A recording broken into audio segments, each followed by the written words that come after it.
Hey everybody, welcome back to Let's Talk Movies. I'm Brad, and I am super late to the party on this one.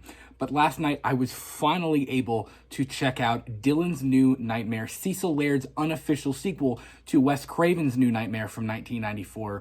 And it was one of my most anticipated films of the year, and unfortunately, life got in the way, and I just hadn't had a chance to check it out. But I finally sat down and watched it all the way through, and I wanted to hop on real briefly and share my thoughts.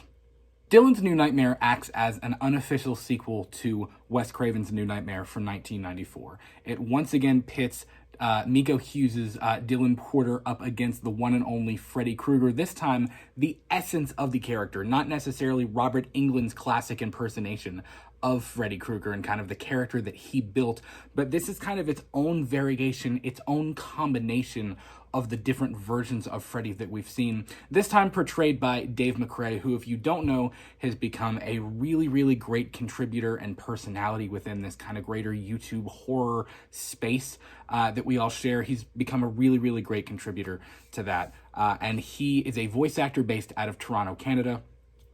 Did an absolutely incredible job. As a matter of fact, many people, if you've watched our channel for a while, you know that I like to start my reviews with my biggest compliment to the film. I like to start off with a positive, and I'm going to be honest, there aren't very many negatives about this film, but my biggest compliment to Cecil and Miko and Dave and the rest of the team was the acting and the actual performances by particularly Miko Hughes and Dave McRae.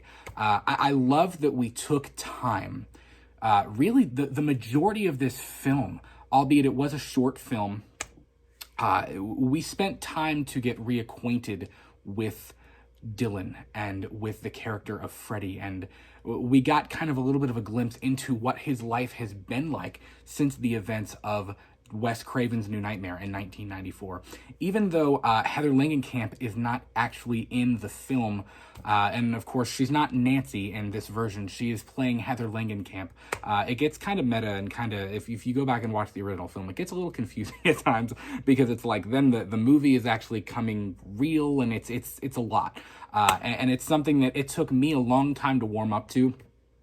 And as a matter of fact, if you would have told me 5 years ago, hey, if you could do a fan film, or if you would like to see a fan film or a sequel to any of the Elm Street films in the franchise, I probably wouldn't have told you that I wanted a sequel to Wes Craven's A New Nightmare. But when I saw what Cecil was doing, and when I watched the trailer and I saw that Miko was back and that Dave was going to be portraying Freddy, and we saw the look of Freddy and kind of the idea of what he was going for, it piqued my interest. And as I said, it was one of my absolute most anticipated films of the year, and with good reason why. We hadn't gotten Freddy on the screen since 2010 with the remake, and that kind of got mixed reactions and mixed views. I personally don't hate that film, but there are a lot of horror fans out there that are not a big fan of it. And since that, we really haven't gotten any kind of live action incarnation of Freddy. And I gotta say, they absolutely knocked it out of the park in Dylan's New Nightmare. Again, the performances were the highlight of this thing.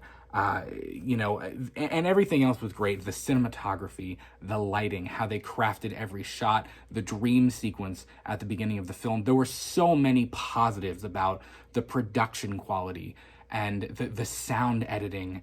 There were so many great things about all of that, but specifically the thing that stood out to me the most as I watched the film from beginning to end was Miko Hughes and Dave McRae. Their performance and their chemistry with each other was very interesting. It was interesting to see kind of Dylan's reaction to Freddy, because there's obviously fear there, right? He fears Freddy, but there's also a little bit of resentment and hate there as well. It's not like a childhood fear like we saw in 1994. No, this is something he's lived with. It's affected his life. We've learned that it's affected his mother. It's affected Heather Langenkamp. And we got even a little bit of a tidbit there. I also love that Heather felt like, even though she wasn't actually in the film, her character, you felt the essence of her character. It felt like her character was still present within the story. And I very much appreciated that. But back to the characters. Dave's portrayal of Freddy was spectacular. And if you've seen his show, if you've seen his channel, I mean, we expected nothing less. I mean, the guy is, and I mean this with the utmost respect, he's very animated. He's very extra. Dave, we love you, man.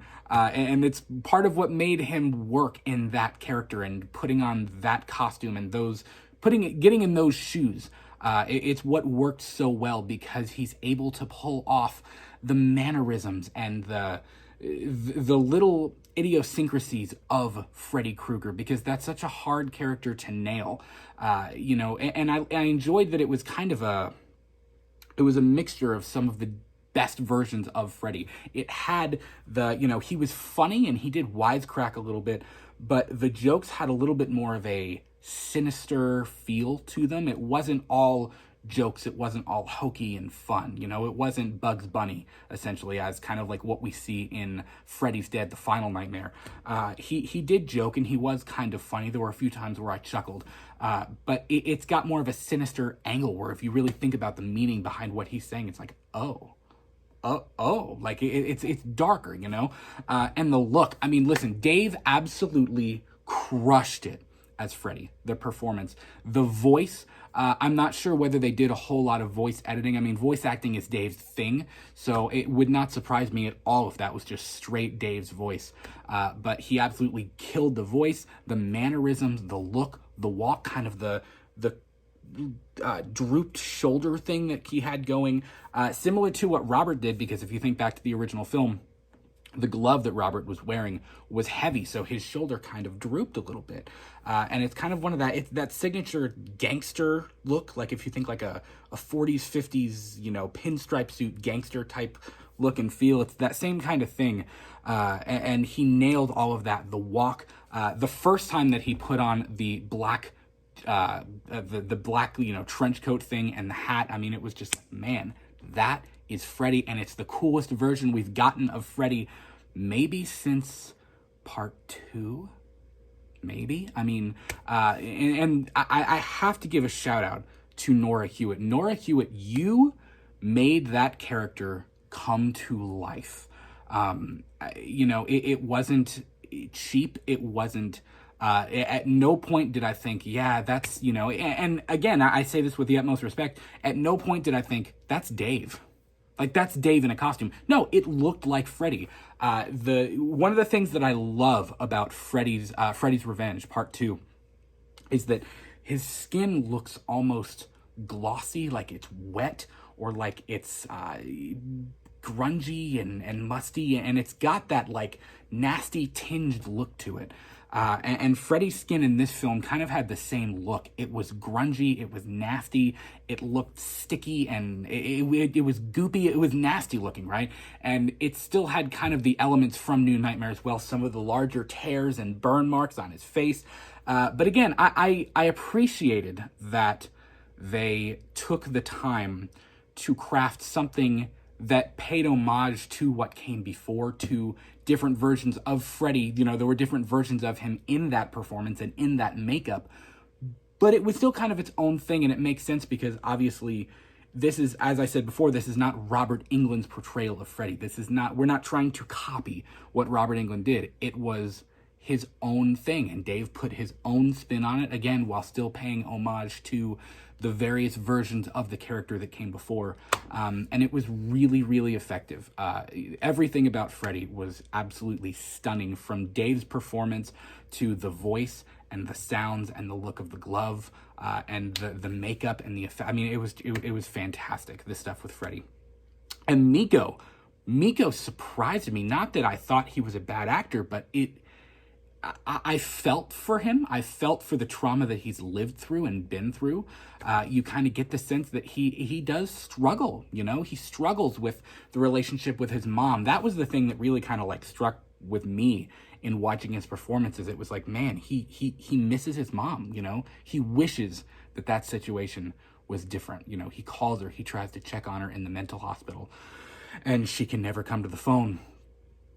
And that makes the ending scene when the earthquake happens and she calls him and we hear Heather's voice over the phone. I assume that was actually Heather's voice. I don't know. Cecil, if you want to chime in, I don't know if that was actually Heather's voice or not. And we see the tear come down his face. I mean, there was something very raw and very true about Miko's performance, similarly to what Dave did. I mean, Dave's performance as Freddy was very raw. It was it didn't play it safe. It wasn't super confined. I mean, he played, both of them played their characters to a T, and they really acted their heart out in this thing, and it was really, really, really well done. My biggest complaint about the film, if you can even call this a complaint, is that when it finally did end and we cut to the credits, I was like, that's it? Really? Like that's where we're going to end it? So my biggest complaint is that I wanted to see more of it, you know? And I want to see where this story is going to take place. Again, if you would have told me 10 years ago, hey, what Elm Street film would you like to see a sequel to? Fan film, official, whatever. I probably wouldn't have picked New Nightmare because, again, it kind of took me a while after I got into the Elm Street franchise as a kid to warm up to this one. But over the last 5 or 6 years, I've kind of come around to it. It's got a really, it's quirky and it's different and it's super meta and it can be kind of weird at times. But I almost like that about it. You know what I mean? I've kind of learned to accept the weirdness of the Elm Street franchise. And New Nightmare is kind of a vital part of that. It's weird and it's different and it's fun, but I enjoy it. And I think Cecil has a very in-depth understanding of New Nightmare and of that film and of what Wes was trying to do.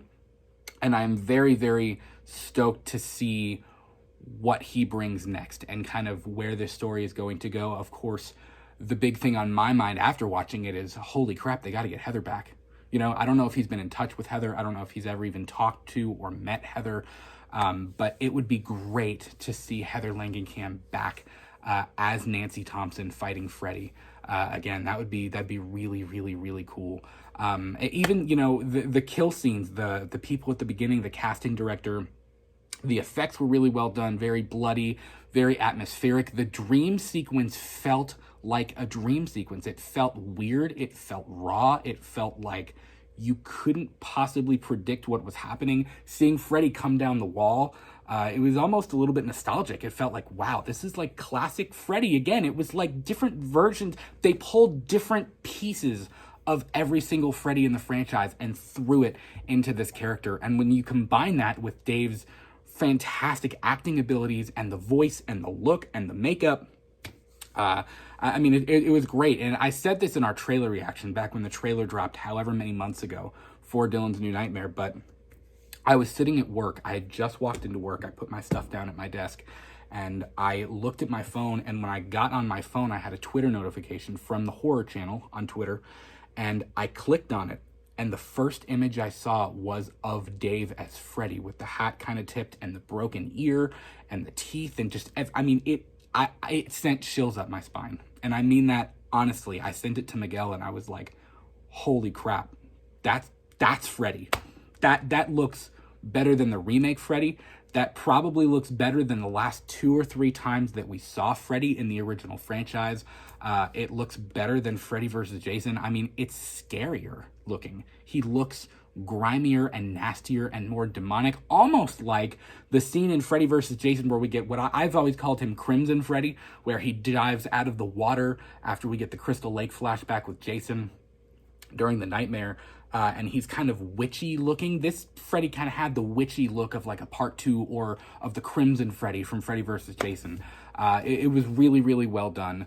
The sound editing during the dream was another thing that really stuck out to me. I was like, man, at the moment where it transitions to Dylan waking up, kind of how it builds to the sound world kind of builds to a climax there, and then it just cuts to silence. It was really, really well edited, really, really well done. And I am very, very excited to see where Cecil and his whole crew of awesome dudes, and Vince from Womp Stop Films, of course, where they take the story next. It was really, really well done.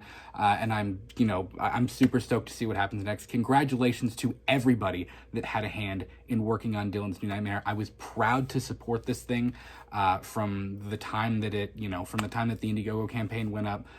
sharing the link. I donated to it. It was really, really cool. So I'm awaiting my Blu-ray, and hopefully we can add some more to the collection soon. So congratulations to you all. Amazing job. New episodes of our shows premiere every single week at 8:30 p.m. Eastern. You can follow us on Twitter, Instagram, TikTok, and Threads at LTM Podcast KY. We are in the middle of our Oktoberfest event, so we've got horror content coming for the next 2 weeks and into November. You never know. Who knows? But it's been a blast. We just got done with Scarefest on Saturday. That vlog will be up later this week, and we'll have some more content coming out later this week. So we will talk to you soon. Have a good night, and go check out Dylan's New Nightmare. Peace out.